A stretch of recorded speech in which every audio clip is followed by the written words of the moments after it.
같이 조용히 기도하겠습니다.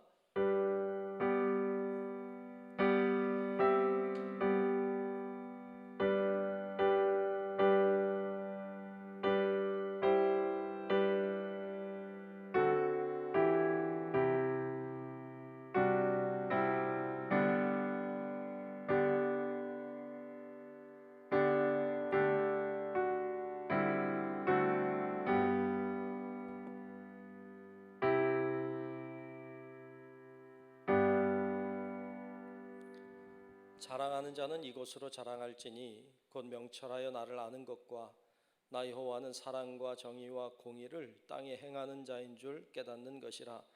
나는 이 일을 기뻐하노라. 여호와의 말씀이니라. 좋으신 우리들의 아버지 하나님, 오늘도 수요 저녁 시간에 하나님을 향해 이렇게 나와 예배 드리게 하심을 감사합니다. 비가 오고 궂은 날씨지만 우리의 마음은 주님을 향하게 도우시고 복잡하고 어려운 우리들의 마음과 생각을 내려놓고 주님을 바라보는 이 시간 되게 하여 주시옵소서. 주님께 다 맡기며 살아계신 예수님 이름으로 간절히 기원하옵나이다. 아멘. 찬송하겠습니다. 496장 새벽부터 우리 함께 우리 박수하면서 찬양할까요? 496장 부르겠습니다.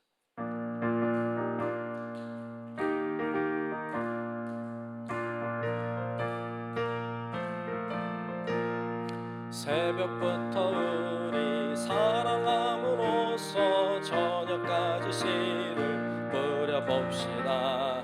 열매 차차 익어 곡식 거둘 때에 기쁨으로 단을 거두리로다. 거두리로다. 거두리로다. 기쁨으로 단을 거두리로다.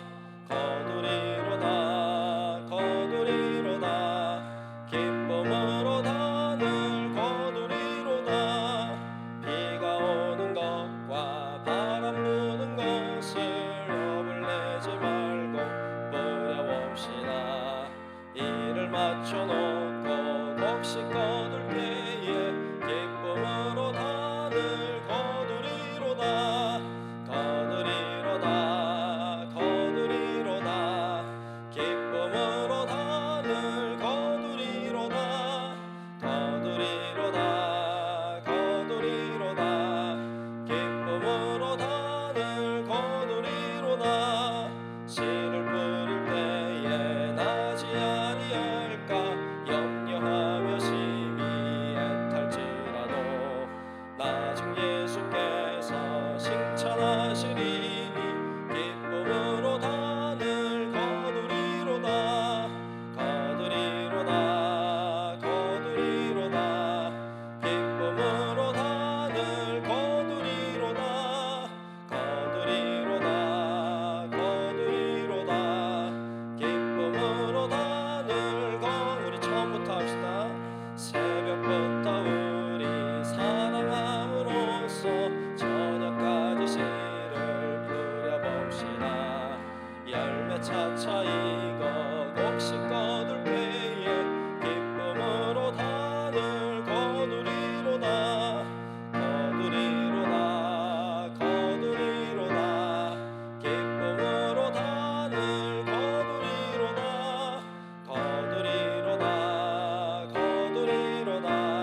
김미애 권사님 나오셔서 대표로 기도하시겠습니다.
원합니다. 참 좋으신 하나님 아버지, 특별히 저희 중부교회에 기름 부어 주시고 기름 부어 주신 우리 길예주 목사님을 지도자로 세워주셔서 이 시대를 이끌어가는 비전과 사명을 감당할 수 있도록 축복해 주심을 감사합니다. 그리고 부목사님과 전도사님도 늘 함께 하심을 감사드립니다. 양들을 위해 수고하시는 목사님께서 피곤치 않는 힘과 영감을 더하시고 성령님께서 목사님을 통해 들려주시는 오늘의 말씀이 코로나로 인해 지치고 힘든 우리 심령을 치유하며 살아계신 주님을 체험하는 능력의 말씀이 되게 역사하여 주시옵소서. 모든 말씀 예수 그리스도 이름으로 간절히 간구하고 원하옵나이다. 아멘.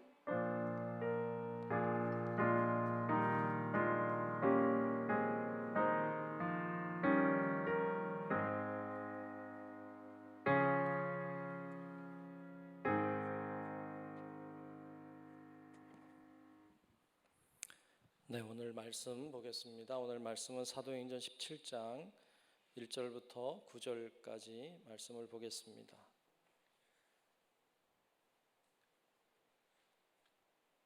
사도행전 17장 1절부터 9절까지 말씀 보겠습니다.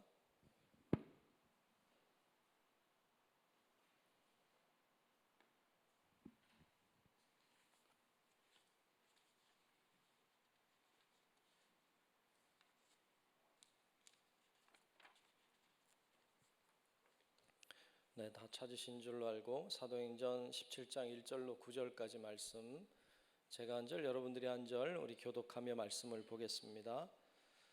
그들이 앞비볼라와 아볼로니아로 다녀가 데살로니가에 이르니 거기 유대인의 회당이 있는지라.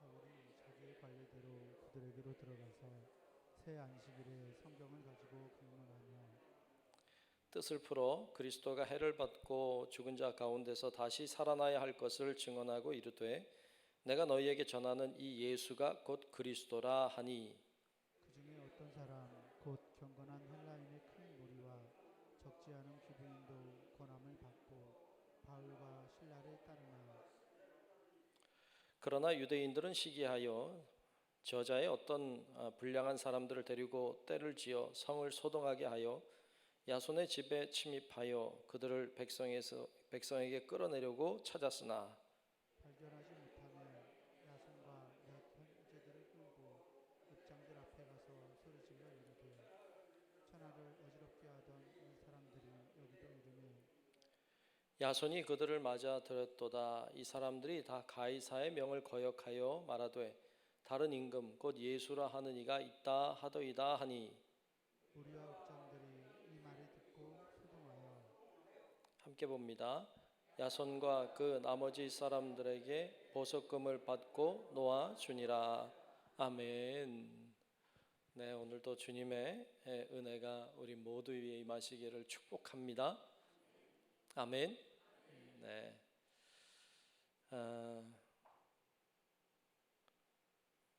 오늘은 데살로니가 지역에서 있었던 일을 기록하고 있는 부분입니다. 예전에 그리스 터키 지역을 성지순례했던 기억이 있습니다. 제 기억으로는 한 2월이 아니었나 이렇게 생각이 드는데요. 그런데 추웠던 것 같아요. 그리고 눈이 좀 많이 이렇게 쌓여 있었던 기억이 납니다. 터키 지역에 그렇게 그때는 이제 그 소아시아 7교회를 중심으로 바울의 여정이 이렇게 갔는데 그쪽 지역에 그렇게 눈이 많이 오는 줄은 몰랐어요. 거긴 눈이 그렇게 안 올 줄로 알았어요. 좀 따뜻한데 아닌가? 좀 우리보다 덥지 않을까? 이렇게 생각했는데 뭐 더운 지역이긴 한데 겨울에 눈이 있었던 기억이 납니다. 그래서 그때 그거를 이렇게 성지순례하면서 그런 생각을 처음 해봤어요. 바울이 그 선교지를 다닐 때 춥기도 했겠다 이런 생각이에요. 눈도 왔고 추웠겠다. 디모데 후서에 보면 그 디모데에게 요청을 해요. 개인적인 부탁을 하는데 거기 보면 디모데한테 그런 부탁을 해요. 올 때에 겉옷을 좀 가져와라. 그러니까 이 디모데에게 편지 보낼 때 바울이 감옥에 갇혀 있는 상황이거든요. 감옥은 더 추웠겠죠. 그러니까 올 때 겉옷 좀 갖다 달라고 이렇게 부탁하는 편지 내용이 있어요. 추웠겠다. 감옥에서도 추웠겠다. 감옥에 가면 이렇게 대리석 의자 같은 걸 이렇게 돌로 된 의자들을 해놓아서 거기에 앉게 했는데 이런 돌은 겨울엔 차죠. 뭐 오늘날처럼 이렇게 무슨 따뜻한 장치가 되어 있는 게 아니잖아요. 그러니까 오히려 차갑죠. 추운 겨울에도 복음을 전하러 다녔겠다 이런 생각을 하니까 아마 좀 뭉클하더라고요. 그랬던 기억이 나요. 또 이렇게 버스를 타고 이렇게 성지를 순례하고 다니는데 거리가 가깝지 않더라고요. 이렇게 뭐 1시간쯤 가서 또 뭐 있고 또 1시간이나 뭐 이렇게 가서 뭐 있고 이럴 줄로 알았어요. 그런데 실제 가보면 한 성지에서 한 성지를 가려면 어떤 데는 한 6시간 차를 타고 가야 되고 어떤 데는 4시간 뭐 이렇게 차를 타고 이동을 해야 돼요. 그러니까 한 뭐 6시간 타고 가서 성지 한 군데 이렇게 보고 돌이 이렇게 몇 개 무너진 돌들이 있는 건데 이렇게 보고 또 잠깐 보고 이제 차를 타고 또 한 몇 시간 달려가서 또 그런 성지를 보고 버스를 타고 지금은 도로가 잘 돼 있으니까 이렇게 한 6시간 달려간다고 하지만 당시에는 뭐 걸어가든지 아니면 좋으면 말을 탔을 수도 있겠는데 글쎄 바울이 말을 탔다는 얘기가 없어요. 그러니까 말을 탔는지 안 탔는지 잘 모르지만 거기까지 가는 데만 해도 며칠이 걸려 갔을 수도 있겠다. 그런 생각이 드니까 그 바울의 마음이 조금 이렇게 와 닿는 것 같더라고요. 그래서 이런 데를 다녔구나.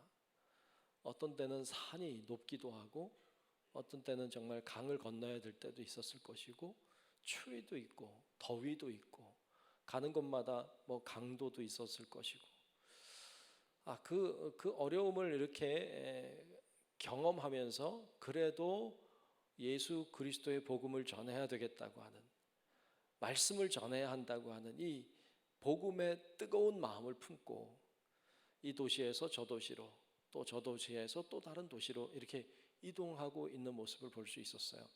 그래서 그때 이후로 성경을 이제 사도행전을 이렇게 볼 때 어디서 어디 거쳐서 어디로 갔다 뭐 이런 거 보면 이게 그냥 이렇게 썼지만 어디 거쳐 갔다고 썼지만 그 안에 얼마나 많은 이야기가 들어있을까 하는 생각을 하게 됐어요. 그전에는 여기가 어딘지도 모르겠고 거쳐갔다니까 갔나 보다 그냥 그렇게 하는데, 이게 그냥 어디 거쳐갔다는 말 자체 안에도 수많은 그의 스토리가 들어있겠다. 왜 이 마을은, 오늘도 그렇지만 이 마을에는 왜 복음을 전하지 못하고 그냥 갔을까, 이런 생각하는데, 아마도 복음을 전했지만 받아들이지 않는 사람들이 많이 있었던 거 아닐까, 뭐 이런 생각도 하게 되고요. 그래서 이렇게 이동해 가는 그 구절 안에서도 은혜가 되더라고요. 이 은혜가 여러분 안에도 있길 축복합니다. 아멘. 그 바울의 그 열정이 그 고난보다 컸던 거죠. 하나님을 향한 뜨거운 사랑이 그가 당하고 있는 어려움이나 고초보다도 더 컸던 거죠. 그러니까 그 사명을 감당해 나갈 수 있었던 것을 봅니다. 자, 오늘 말씀에도 이제 나오고 있는데,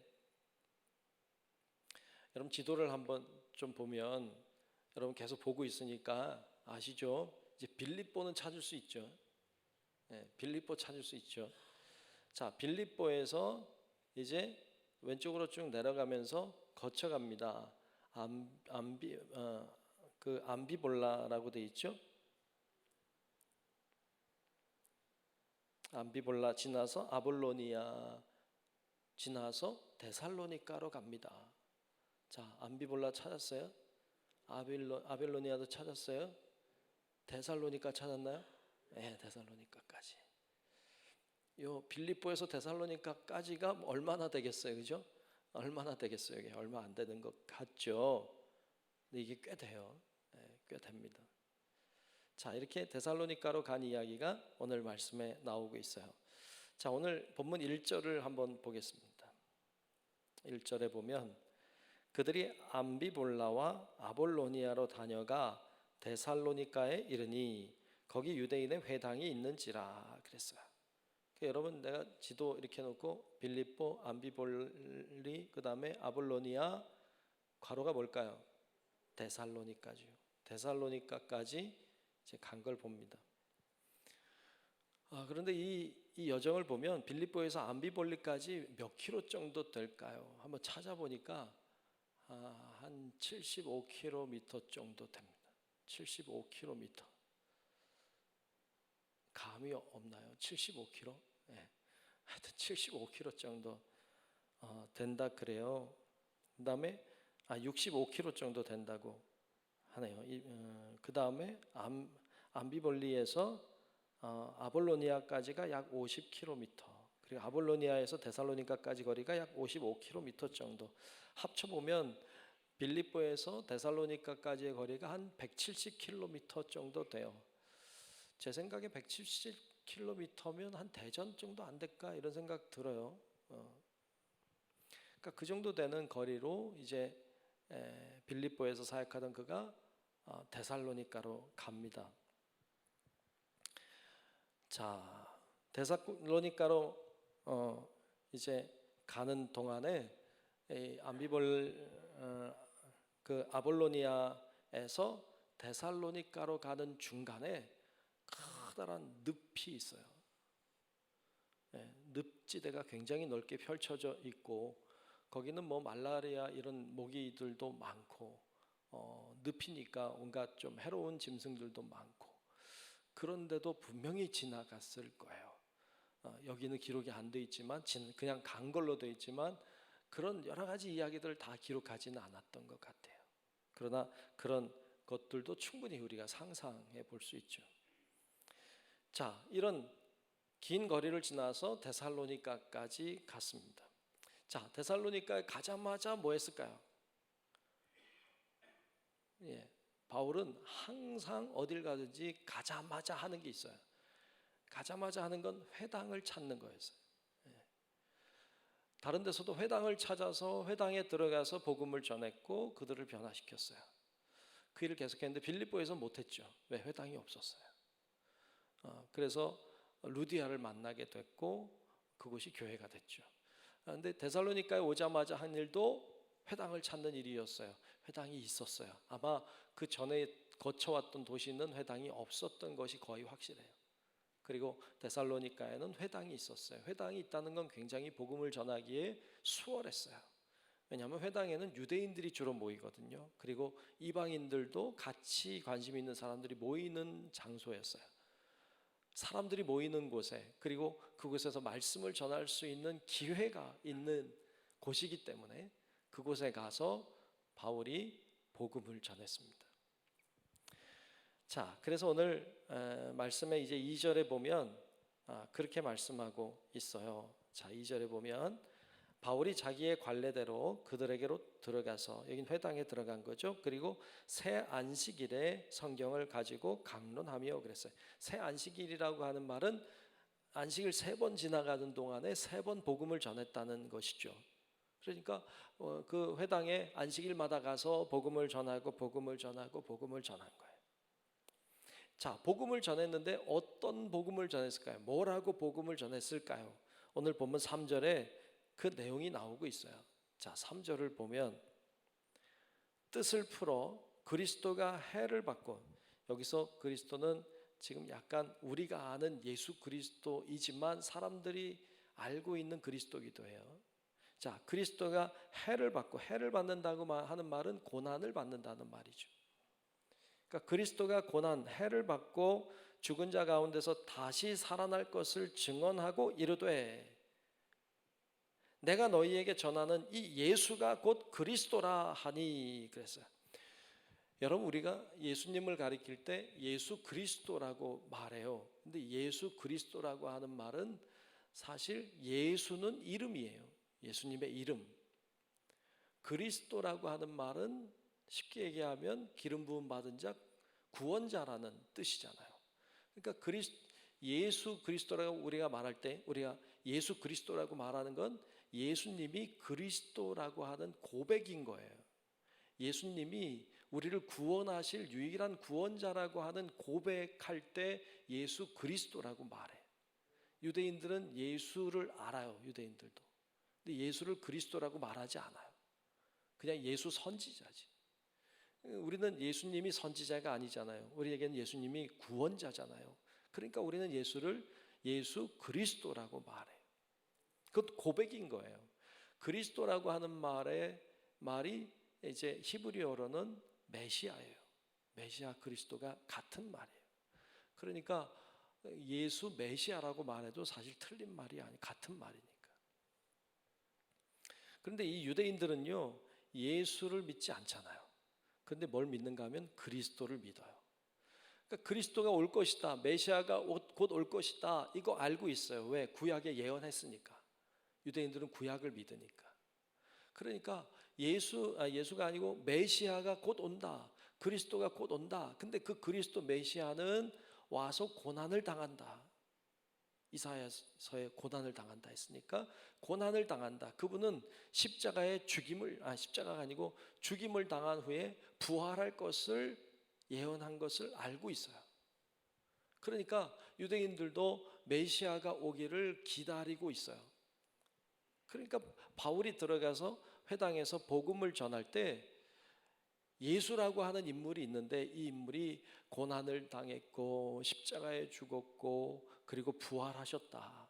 예수라고 하는 사람이 그런 일을 경험했다. 그것은 메시아가 분명하다. 왜? 메시아도 그렇게 간다고 했으니까. 그러니까 구약에서 예언했던 그리스도가 바로 예수다. 예수는 바로 그리스도다라고 증언한 거예요. 맞는 이야기죠. 중요한 진리의 핵심이죠. 예수가 그리스도라고 하는 이 아주 중요한 진리의 핵심을 증거했죠. 그러면 다 믿으면 얼마나 좋겠어요. 근데 다 믿지 않더라 말이죠. 복음이 증거되고 하나님의 말씀이 떨어질 때 오늘날에도 동일한데 사람들은 두 가지 부류로 나뉘어집니다. 한 부류는 거기 내가 적어놨죠. 괄호해놨는데 복음이 떨어질 때, 말씀이 떨어질 때 우린 두 부류로 나뉘어지는데, 하나는 따르는 자예요. 따르는 자. 자, 오늘 본문 4절에 보면 그렇게 말씀했어요. 그 중에 어떤 사람 곧 경건한 헬라인의 큰 무리와 또 적지 않은 귀부인도 권함을 받고 바울과 실라를 따르나 그랬어요. 유대인들에도 몇 명 있었던 것으로 보이고, 그리고 헬라인 중에서도, 이방인 중에서도 따르는 자들이 있었고, 그리고 귀부인 중에서도 바울을 따르는 자들이 있었다는 거예요. 따르는 자가 있어요. 여러분, 예수를 따른다고 하는 건 성령의 능력인 줄로 믿습니다. 성령의 능력으로 따르는 거예요. 성령께서 우리의 마음을 두드리세요. 두드리는 주님의 소리를 듣고 마음을 연 자들이 주를 따를 수 있어요. 오늘날에도 주님은 우리의 마음을 두드리고 계시는 줄로 믿습니다. 우리의 마음을 열어 주님을 따르는 것이 굉장히 중요해요. 오늘도 하나님의 말씀이 지금 선포되고 있잖아요. 하나님의 말씀이 선포될 때 여러분들의 마음을 두드리고 계시는 것이죠. 여러분들의 마음이 열려서 주를 따르는 은혜가 있기를 축복합니다. 이렇게 목회를 하면서 보니까요, 좀 그 설교할 때 가장 어려운 대상은 목사님들인 것 같아요. 목사님들 앞에서 설교하는 게 제일 어려워. 그렇겠죠, 그죠? 근데 저도 목사잖아요. 참 은혜 받기 어려운 구조가 되어 있는 사람이 목사인 것 같아. 설교에 누가 이렇게 설교를 하잖아요. 그러면 안 되는데, 이 목사는 약간 이렇게 얘기해도 될까 모르겠는데, 목사도 어떤 의미에서 보면 약간 직업일 수도 있잖아요. 그죠? 그러니까 이렇게 설교를 들을 때 이렇게 자꾸 판단을 하게 돼요. 이렇게 평가를 하게 돼요. 설교를 이렇게 하시면 저게 강해 설교구나, 저게 본문 설교구나, 저게 주제 설교구나, 말씀을 저렇게 해석했구나, 저건 좀 과한 해석인데, 저건 저렇게 해석하면 안 되는데, 이렇게 판단을 하게 되는 경향이 있어요. 참 그러면 안 되는데 나도 모르게 자꾸 그렇게 돼요, 듣다 보면. 그래서 그걸 자꾸 이제 그러지 않으려고 노력을 해요. 그러지 않으려고 하고, 하나님의 말씀이니까, 이게 하나님의 말씀이니까, 하나님의 말씀 자체가 은혜잖아요. 설교가 은혜일 수 있지만 사실은 말씀 자체가 은혜예요. 말씀도 설교거든요. 그러니까 여러분, 우리가 하나님의 말씀을 읽을 때 이미 은혜가 되시길 축복합니다. 거기서 은혜가 돼야 돼. 말씀을 읽을 때 은혜가 돼야 돼.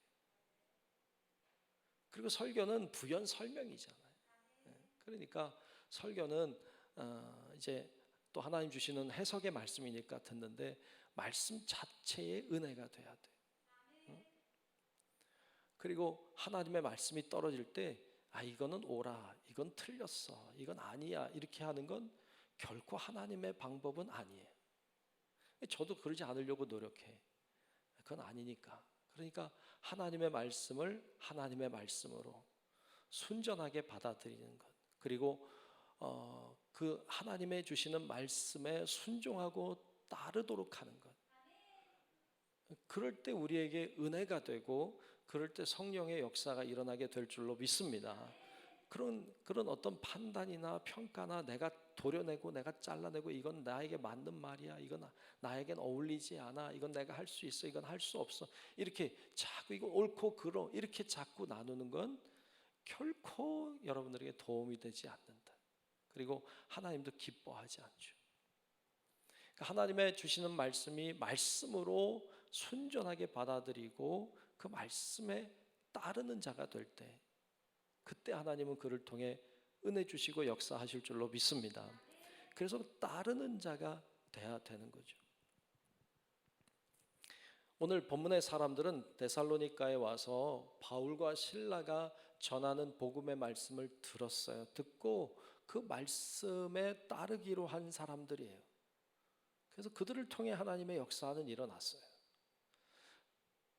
우리가 충분히 상상할 수 있지만 그곳이 데살로니가 교회가 됐어요. 우리가 뒤에서 보지만 이제 야손이라는 사람이 나오는데 그 사람의 집이 아마도 데살로니가 교회가 됐을 가능성이 대단히 커요. 자, 이렇게 따르는 자들이 모여서 교회를 이루었습니다. 두 번째는 거부하며 박해하는 자가 있어요. 거부하며 박해하는 자. 거부하는 자 정도도 있고 더 나가면 박해하는 자까지도 있어요. 자, 오늘 본문 5절에 보면 그런 자들이 나오고 있죠. 5절을 한번 보죠. 그러나 유대인들은 시기하여, 이거 중요해요. 시기하여, 유대인들은 시기하여 저자의 어떤 불량한, 그러니까 뭐 거리죠. 저작거리라고 말하잖아요. 그러니까 저자의 어떤 불량한 사람들을 데리고 때를 지어 성을 소동하게 하여 야손의 집에 침입하여 그들을 백성에게 끌어내리고 찾았으나 그랬어요. 이들은 시기하는 마음이 들었어요. 왜? 저들이 막 왔는데 그들을 사람들이 따르니까 시기하는 마음이 생겼던 거죠. 그래서 시기하는 마음 때문에 이들을 어떻게 해야 되겠다고 생각했어요. 그래서 불량배들을 동원해서 이 바울의 일행을 잡으러 가자. 어디 있느냐? 야손의 집에 있으니까. 거기 머무르고 있다는 걸 아니까 야손의 집에 간 거예요. 그리고 막 뒤졌는데 없으니까 야손을 끌고 가죠. 자, 그런데 우리가 먼저 볼 것은 이들이 왜 이런 행동을 했느냐고 할 때 성경은 시기하여라고 말씀하고 있다는 거예요.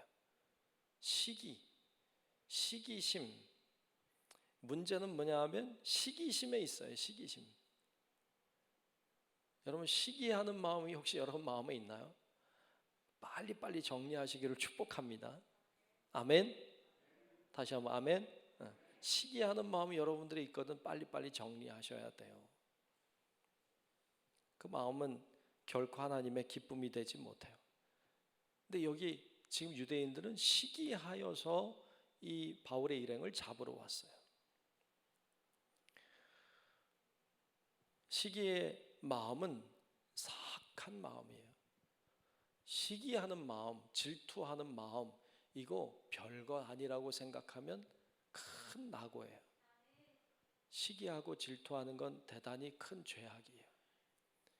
오래전부터 내려오는 죄의 7가지 큰 죄의 항목 중에 하나가 시기예요.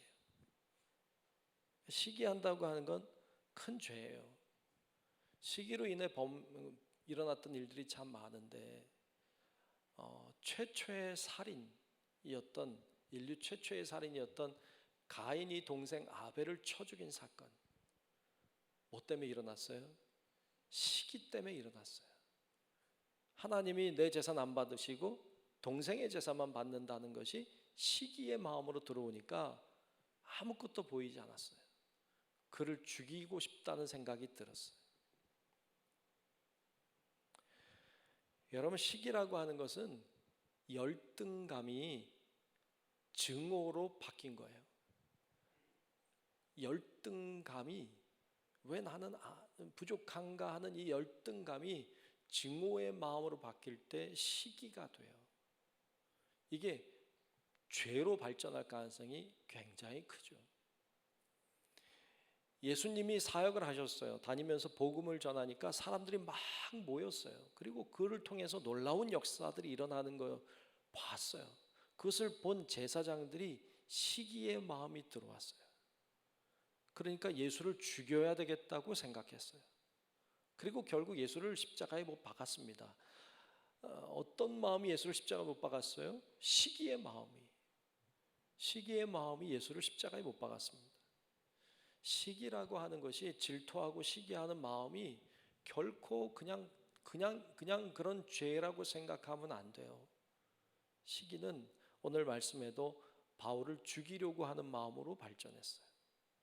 이게 그렇게까지 발전할 수 있는 거예요. 고린도 교회가 여러 가지 문제가 많았는데 그 문제 중에 아주 중요한 핵심 중에 하나는 시기의 마음이었어요. 그것 때문에 교회가 하나가 되지 못하고 분열되고 다투고 싸움이 일어나는 거예요. 시기하는 마음 때문에. 그래서 이 시기심이 문제예요. 문제는 시기심이에요. 시기심이 여러분 안에 자리하지 못하도록, 사람이기 때문에 시기하는 마음이 올라왔다 내려갔다 해요. 누구나 그래요. 그거 안 그러면 좀 정상이 아니에요. 이게 다 누구나 있어요. 그런데 이것을 여러분들이 잘 다스릴 줄 알아야 돼요. 그래야 하나님이 우리를 통해 영광을 받으실 줄로 믿습니다. 이 시기심의 문제를 잘 해결해야 돼요. 성경에도 보면 잠언 14장 30절에 이런 말씀을 하고 있죠. 평온한 마음은 육신의 생명이나 시기는 뼈를 썩게 하느니라. 시기는 뼈를 썩게 한대. 얼마나 그 독하면 뼈가 썩겠어요. 뼈는 잘 안 썩잖아요. 야고보서 3장 16절에는 시기와 다툼이 있는 곳에는 혼란과 모든 악한 일이 있음이라 그랬어요. 시기와 다툼에 대하여 이야기하고 있죠. 오늘 말씀에는 시기심 때문에 바울의 일행을 잡아 죽이려고 하는 이들의 모습이 등장해요.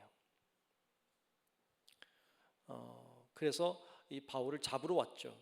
야손의 집에 머물렀으니까 그 집에 쳐들어왔어. 없으니까 야손과 그의 형제들을 붙잡아 갑니다. 아마도 이 야손이라고 하는 사람은 바울을 통해 복음을 들은 사람이에요. 일 것으로 추정이 돼요. 그리고 바울을 자기 집으로 모신 것 같아요. 자기 집으로 모셨다고 하는 말은 집이 그래도 조금 넉넉하다고 볼 수 있죠. 가난하면 못 모셨겠죠. 또 들어오셔서 계시라고 그 집에 유했던 거죠. 바울만 있었던 건 아니잖아요. 신라도 있고 사실은 그를 따르고 동행했던 많은 사람들이 있었어요. 그들과 함께 머무르면서 그들을 섬겼던 사람이 야손이라고 하는 사람이었던 것으로 보입니다. 이 사람은 그래도 가난한 사람은 아니었던 것 같고 그래도 유지였던 것 같아요. 사람들에게도 알려져 있었던 사람이고, 그런데 그가 예수를 믿기로 했고 예수를 받아들였죠. 빌립보 교회는 루디아의 집에서 시작됐다면 데살로니가 교회는 아마도 야손의 집에서 시작됐을 가능성이 큽니다. 그를 따랐던, 바울을 따랐던 많은 사람들이 야손의 집에 같이 모여서 예배를 드렸을 것이 분명하고 그것이 교회가 됐을 가능성이 큽니다.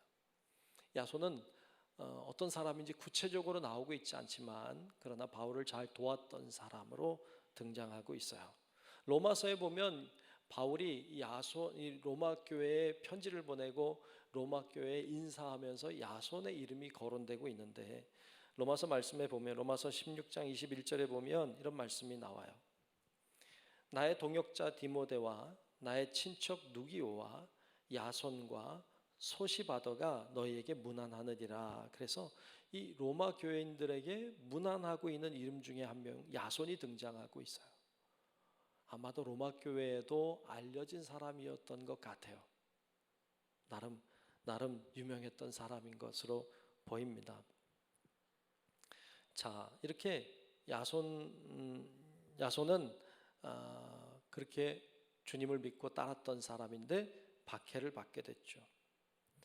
그래서 오늘 본문 말씀 6절과 7절에 보면 이렇게 나오고 있어요. 자, 6절 7절을 보겠습니다. 발견하지 못함에, 바울 일행들을 발견하지 못한 거예요. 발견하지 못함에 야손과 몇 형제들을 끌고 읍장들 앞에 가서 소리질러 이르되 천하를 어지럽게 하던 이 사람들이 여기도 이르매 야손이 그들을 맞아 들였도다. 이 사람들이 다 가이사의 명을 거역하여 말하되 다른 임금 곧 예수라 하는 이가 있다 하도이다 하니 그랬어요. 사람들에게 끌고 가고 읍장에게 끌고 가서 하는 얘기가 이 사람들은 좀 혼란스럽게 하는 사람들이다. 그리고 예수가 왕이라고 말한다. 가이사가 왕인데, 가이사는 로마의 황제를 가리키죠. 그러니까 이 데살로니가라고 하는 지역도 로마의 통치를 받던 지역이었어요. 그러니까 이곳에서도 로마는 황제였고 로마의 황제는 신이었어요. 그 당시엔 사람이지만 신이라고 봤어요. 그랬던 때에 예수가 유일한 신이다, 하나님만이 유일한 신이라고 말하니까 싫었죠. 당시만 해도 여러 신들이 존재한다고 믿었고요. 그 여러 신들 중에 하나가 로마의 황제라고 믿었어요. 우리 아는 것처럼 그리스 로마 신화 이런 거 있잖아요. 다 그 지역에서 나온 거잖아요. 그러니까 그 지역에서 이 로마 또 그리스 로마 신화가 막 나왔는데, 신화라고 하는 것이 신들의 이야기잖아요. 물론 사람의 이야기지만, 근데 이 신들의 이야기, 여러 신들이 등장해요. 그 수많은 신들이 등장하고 신들이 모여서 회의도 하고 뭐 이 땅에 내려오고 했던 아주 중요한 통로가 됐던 곳 중에 하나가 올림푸스 산이라고 하는 산이에요. 근데 이 올림푸스 산이 어디에 있느냐 하면 데살로니가부터 시작돼요. 그러니까 데살로니가의 뒤에는 큰 산이 있어요. 이 산은 3,000m가 좀 안 되는 산인데 그래도 제법 높은 산이죠. 그 올림푸스 산맥이 이어집니다.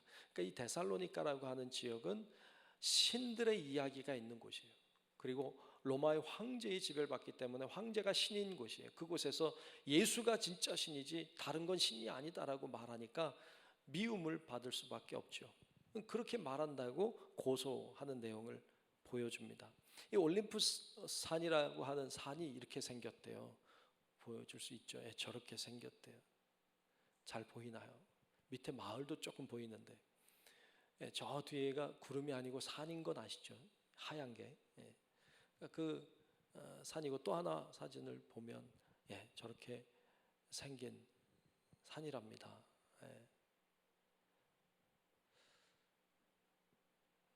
근데 참 데살로니가를 갔던 기억이 나는데 저 산을 본 기억은 없어. 없는데 하여튼 거기 뒤에 가면 이렇게 데살로니가 산맥이 이제 시작되는 곳이죠. 그러니까 그 지역은 신들이 많이 있는 곳이고 황제도 신이라고 말하는 곳인데 오직 예수만이 신이라고 말하니까 미움을 받는 거예요. 근데 진짜잖아요. 예수만이 진짜 신인 줄로 믿습니다. 오늘날에도 그래요. 오늘날에도 다양한 신들을 가지고 살아요. 자기가 신이라고 말하고, 돈이 신이라고 말하고, 명예와 권력이 신이라고 말하고, 형통하고 잘 되는 게 신이라고 말하고, 행복이 신이라고 말하고, 여러 가지 나름의 신들을 가지고 살아가고 있지만 이 시대에도 우리는 오직 예수만이 신이라고, 예수만이 하나님이라고 고백하고 있는 줄로 믿습니다. 이게 예수의 사람이죠. 이게 그리스도인이죠. 근데 그 당시에도 그렇게 얘기한다고 이제 잡아들이는 것을 봐요. 결국 바울과 그 일행이 몰래 도망치듯 데살로니가를 떠납니다.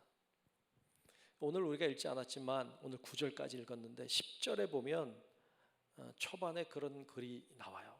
10절의 초반에 보면 밤에 형제들이 곧 바울과 실라를 베레아로 보내니 그래요. 밤에 몰래 데살로니가를 떠나서 베레아 지역으로 도망가듯 갑니다. 왜? 잡히면 죽게 생겼어요.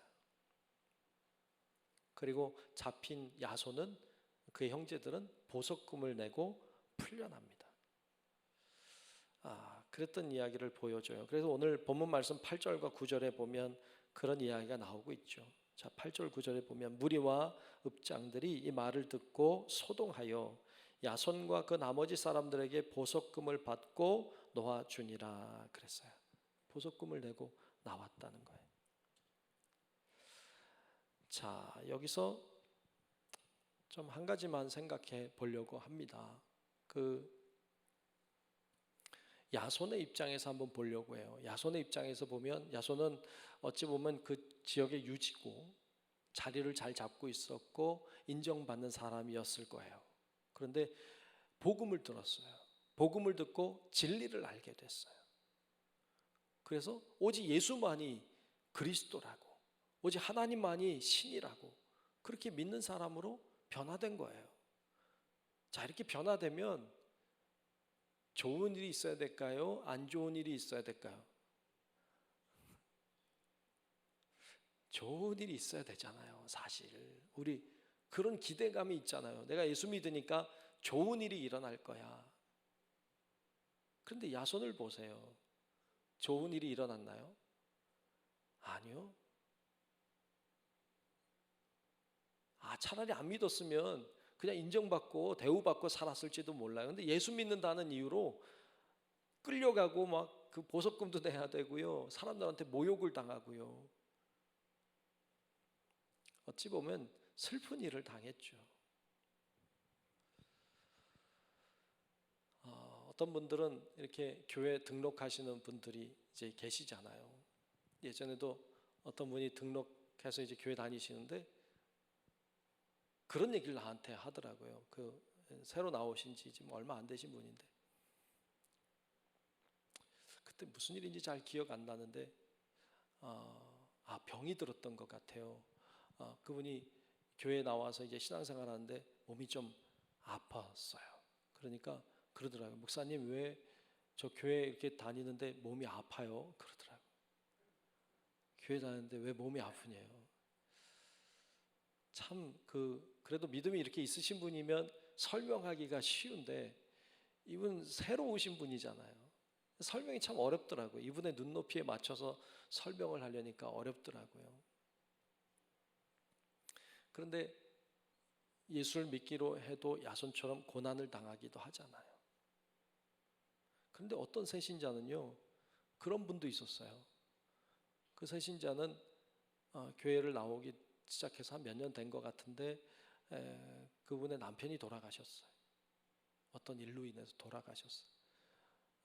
그런데 그분이 그 연약한 믿음이니까 걱정이 되더라고요. 이분이 믿음이 약해지면 어떡하나 그런 생각이 드는데 그분이 오히려 하나님이 위로해 주셨어요. 하나님이 함께 해 주실 거예요. 이렇게 얘기하더라고요. 야, 그런 거 보니까요. 그냥 이렇게 뭐라 그럴까 이렇게 약간 전율 같은 게 오는 거예요. 이렇게 짜릿해요. 이렇게. 와, 저분이 그런 말을 하시다니. 믿음이 그 정도나 커지셨나? 이런 생각이 들더라고요. 은혜가 되더라고요.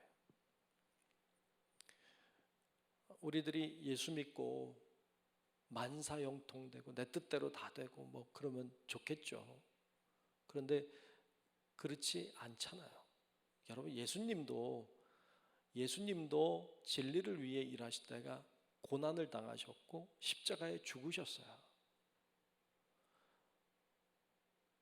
사도 바울도 복음을 전하다가 수많은 고초를 당하고 어려움을 경험했어요.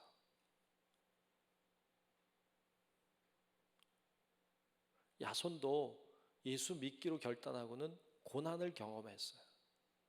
사실은 수많은 사람들이 예수 믿고 고난을 당했어요.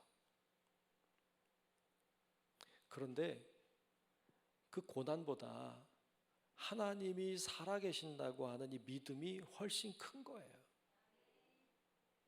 그분이 살아계시고 그분이 결국 나를 인도하신다고 하는 믿음이 훨씬 크니까 고난이 오고 또 고난이 오고 고난이 와도 그 하나님의 살아계신다고 하는 믿음을 꺾지 못하는 거예요. 그 어떤 문제가 그 어떤 어려움이 와도 흔들리지 않는 거예요.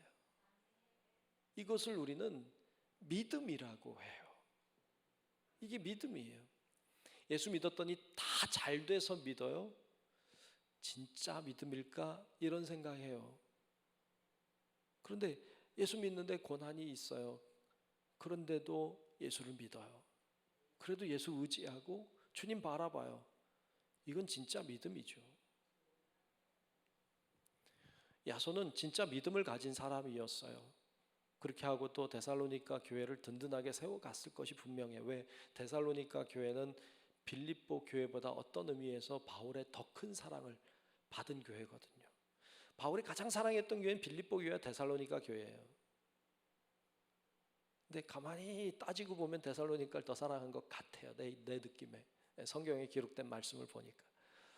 그렇게 사랑받을 수 있는 교회로 세워갈 때는 야손의 역할이 클 수밖에 없었어요. 그래서 여러분 우리도 어떤 여러 가지 일들을 경험하고 어떤 힘든 일들을 경험할 수도 있지만 여러분들이 하나님을 향한 사랑, 하나님이 살아계시고 역사하신다고 하는 믿음, 이거 변치 말고 주님 바라보고 나아가는 은혜가 있기를 축복합니다.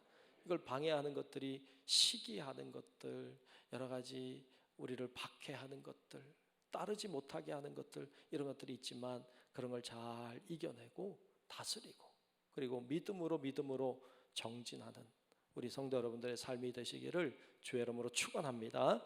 기도하겠습니다. 하나님 고맙습니다. 저희들 주님을 바라보며 믿음으로 서기를 원합니다. 어떤 문제가 있든 어떤 어려움이 있든 정말로 주님을 향한 사랑이 변치 않게 하시고, 주님이 내 아버지시요 주님만이 나의 창조주심을 고백하며 그 믿음으로 사는 우리 모든 성도들 되게 하여 주시옵소서. 예수님 이름으로 간절히 기도하옵나이다. 아멘. 네, 우리 찬송하겠습니다. 336장 함께 부르겠습니다. 336장입니다.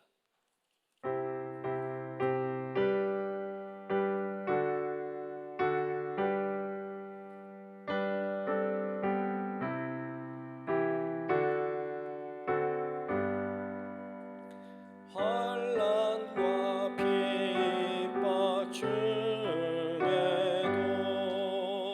성도는 신앙 지켰네. 이 신앙 생각할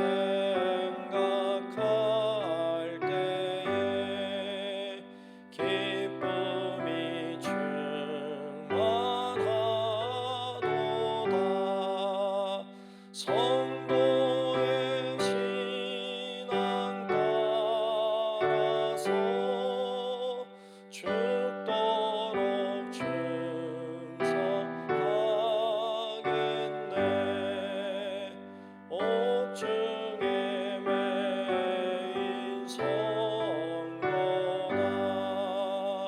양심은 자유 얻었네. 우리도 고난 받으면 죽어도 영광 되도다.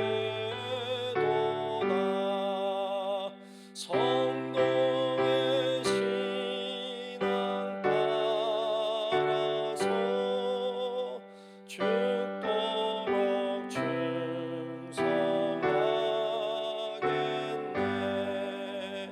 성도의 신앙 본받아 원수도 사랑하겠네.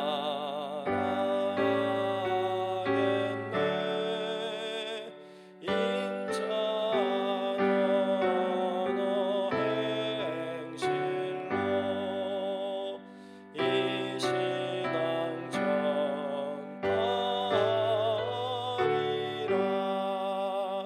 성도의 신앙 따라서 죽도록 충성하겠네. 아멘.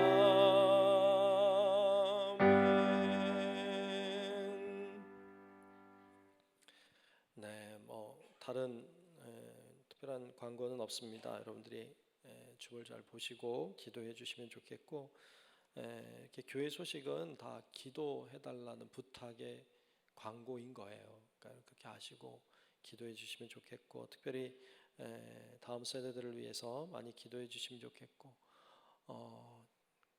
또 성경 통독도 이제 마무리됐으니까 여러분 잘 활용하시면 좋을 것 같습니다. 여러분 다 일어나셔서 찬송가 620장 1절 함께 부르겠습니다.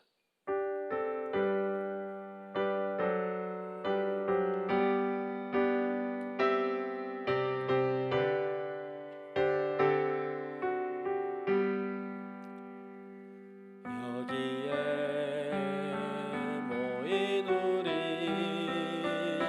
주의 은총 받은 자여라. 주께서 이 자리에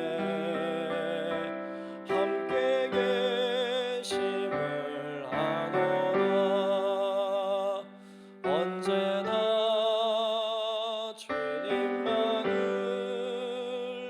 찬양하며 따라가리니 시험을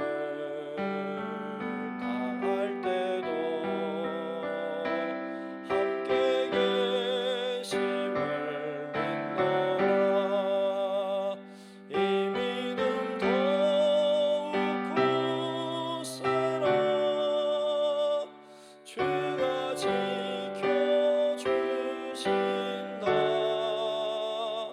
어두운 밤에도 주의 밝은 빛 인도하여 주신다. 이제는 우리의 구주 되신 예수 그리스도의 크신 은혜와 하나님 아버지의 놀라우신 사랑하심과 성령님의 감화 감동 인도 보호 교통하시는 그 크신 종이 어떤 상황 어떤 환경이든지 우리가 주님을 사랑하는 그 사랑의 마음이, 주님을 신뢰하는 그 믿음이 훨씬 커서 잘 감당하고 이겨내고 믿음으로 우뚝 서기를 소망하는 우리 사랑하는 모든 성도들 머리 위에 이제로부터 영원토록 함께 하시기를 간절히 축원하옵나이다. 아멘.